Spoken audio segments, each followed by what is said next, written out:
I was there, tucked away in the flickering light of the shuttle's dying console, when the universe narrowed down to just the two of them. I remember the way the air tasted sharp, like ozone, and the metallic tang of Kalen's blood. He didn't look like a hero then. He looked like a man who was falling apart, one ragged breath at a time.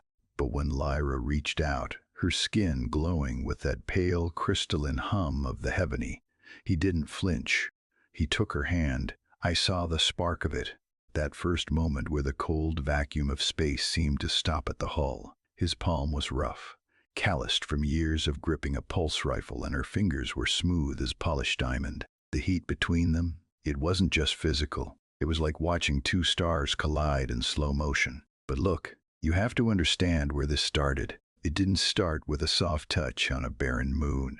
It started with a scream that tore through the zenith anchor. The summit was supposed to be the end of the wars. I was stationed near the primary docking bay, watching the high and mighty Empress Lyra walk through the halls of the station. She wore a crown of starlight that looked heavy enough to snap a human's neck. And then there was Kalen. He was just a sergeant then, standing guard with that stiff Terran posture that usually makes me roll my eyes. He looked like he'd rather be anywhere else than babysitting a bunch of telepathic crystals. Truth is, he probably was. I saw the way he adjusted his rifle, his eyes scanning the crowd with a restlessness that most people mistook for boredom. Then the blight swarm hit. It wasn't a fight, it was a slaughter.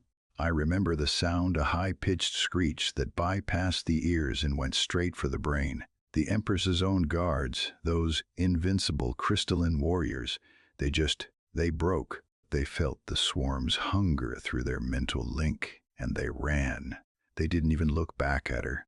But Kalen, he didn't have a hive mind to tell him when to be afraid.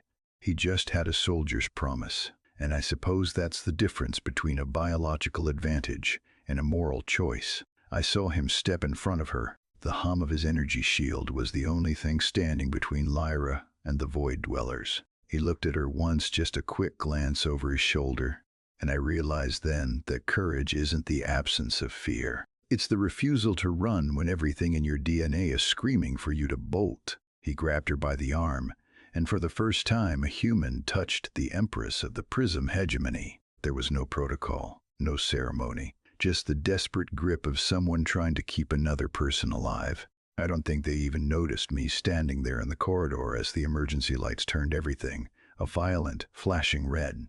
And as they sprinted toward the last derelict shuttle, the station groaning under the weight of the swarm, I followed. I don't know. Maybe I was just looking for a way out too, but I couldn't stop watching them. Kalen's hand never left hers, even as he jammed the ignition and sent us tumbling into the dark. But the crash was coming. I could feel the vibration of the ship's hull screaming as we hit the atmosphere of that moon. The heat was rising, the smell of scorched metal filling the cabin. The impact was enough to rattle the teeth right out of your head. I remember crawling out from the wreckage, coughing up dust and seeing them. Kalen was slumped against a jagged piece of the wing, his armor cracked. Lyra was hovering over him. Her crystalline skin was flickering, losing its glow. She looked small, vulnerable, and that's when she reached for him again, her eyes stinging with the kind of tears I didn't think her people could cry. I watched him try to stand, and for a second, I really thought his legs were going to give out.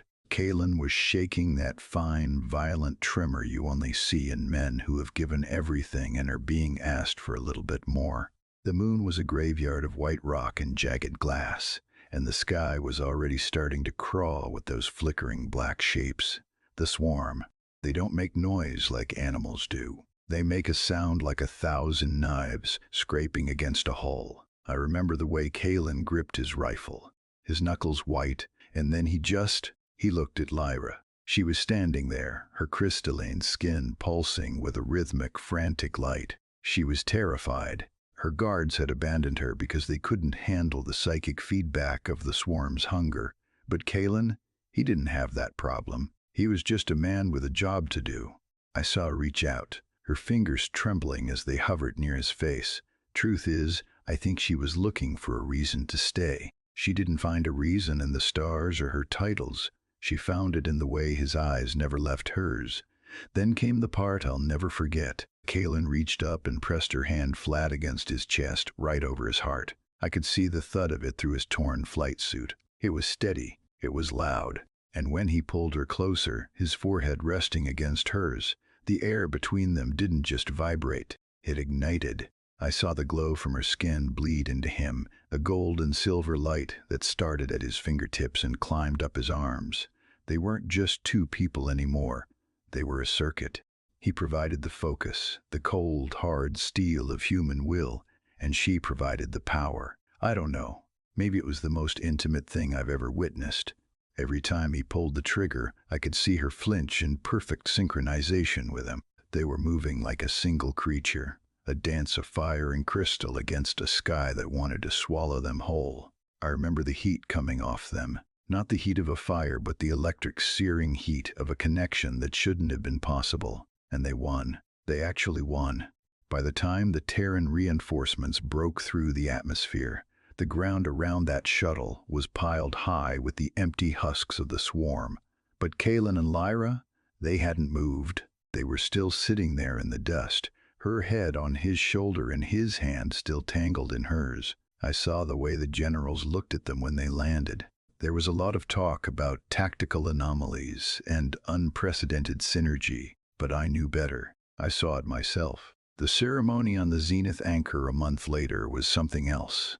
I watched Lyra stand before her people, those same guards who had run away, and she didn't talk about duty or crowns. She talked about the weight of a soldier's promise. When she pinned that star-forged medal onto Kaylin's uniform, she didn't follow protocol. She didn't just nod. She touched his hand again, right there in front of the whole galaxy. And for a moment, that same hum of light returned. Truth is, they didn't need the honor or the titles. They had found a common language in the dark, and they weren't ever going to let it go. Would you like me to generate a cinematic image of Kaylin and Lyra standing amidst the moon's wreckage?